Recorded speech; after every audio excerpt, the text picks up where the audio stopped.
Pemirsa, potret pendidikan yang masih jauh dari kata layak membuat Desi Purwatunung ini mendirikan Rumah Belajar Merah Putih. Bagaikan pahlawan sunyi, perjuangannya selama 20 tahun berjuang meningkatkan pendidikan untuk anak kurang mampu tidaklah mulus.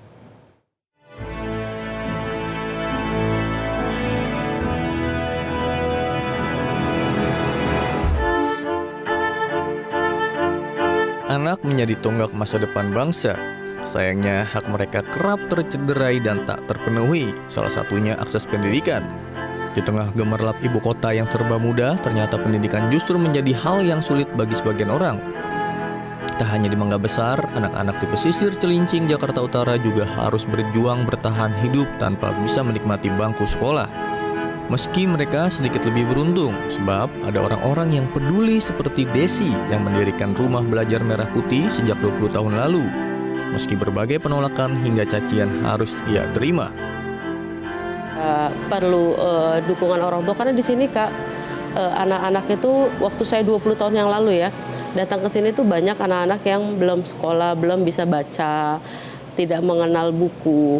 Mereka hanya cari ikan seperti itu. Jadi menurut saya kami seorang ibu yang punya ya rasa sayang ya terhadap anak-anak, kami bikin tempat ini itu. Itu 20 tahun yang lalu. Iya, 2006. 2006. Kalau saat ini kondisinya, kalau Desi melihat, apakah sudah ada perbaikan atau sudah masih sama?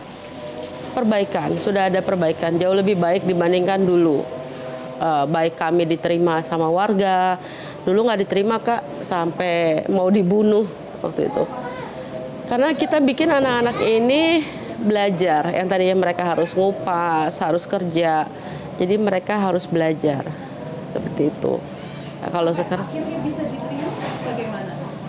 Prosesnya sangat nggak gampang Kak, rumit, sangat rumit. Kita pindah, kita dicemooh, kita buktikan kalau niat kita itu baik. Butuh waktu berapa lama Bu waktu itu? Lebih dari 10 tahun. Sampai akhirnya bisa diterima? Iya. Meski berat, Desi menetapkan hati mengabdi untuk anak-anak di pesisir.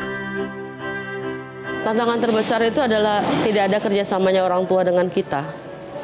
Itu yang paling besar. Terus di sini tindakan kriminal juga kan masih tinggi Kak. Jadi jangan salah, ketika kami belajar, kami sering diganggu sama ya oknum-oknum yang nggak jelas. Bahkan sering ribut. Pernah 2 kali saya adu jotos. Iya, dengan preman di sini. Karena kalau jadi waktu itu anak-anak sedang belajar di atas. Lalu mereka datang, mereka lagi mabuk. Mereka acak-acak. Iya, sudah kami peringatkan baik-baik, tapi mereka masih tetap ya nggak bisa. Gitu. Ya udah, opsi terakhirnya itu. Syarat Kak, jadi anak-anak yang yatim duafa, otomatis orang tuanya yang ekonominya kurang ya. Terus yatim, korban pelecehan, ya itu boleh masuk. Kalau nggak itu kita nggak ngasih. Gitu. Ya karena mereka punya duit, jadi mereka pergi aja di tempat lain, sekolah di tempat lain. Karena di PKBM lain itu kan ada biaya masuknya Kak, ada biaya masuk, biaya bulanan, pendaftaran, baju seragam, itu ada, sama seperti sekolah-sekolah. Nggak ada. Semuanya gratis? Semua gratis, bahkan baju, tas, buku, itu kita kasih.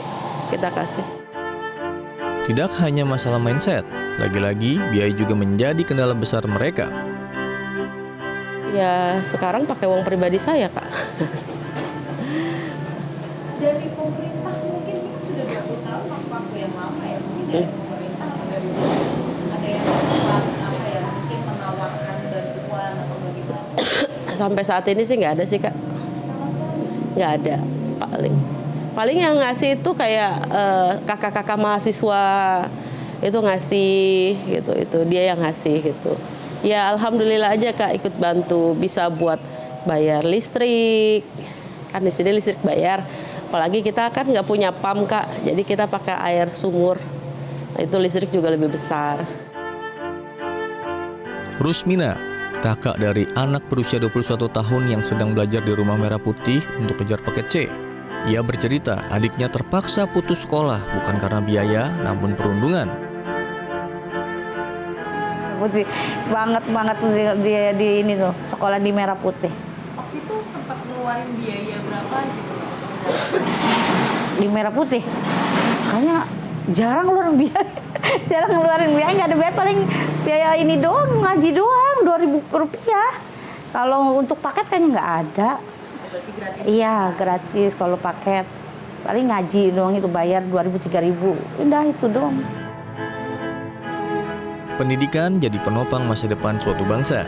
Generasi muda tak boleh dianggap sebelah mata jika tak berkesempatan mengenyam bangku pendidikan. Sebab pendidikan menjadi hak seluruh anak Indonesia. Bagaikan pahlawan sunyi, Desi Purwatuning terus berjuang memberikan pendidikan anak-anak yang kurang mampu. Meski perjuangannya tidaklah singkat selama 20 tahun mengabdi untuk meningkatkan pendidikan di negeri ini. Tim Liputan Metro TV. Jelajahi cara baru mendapatkan informasi. Download Metro TV Extend sekarang.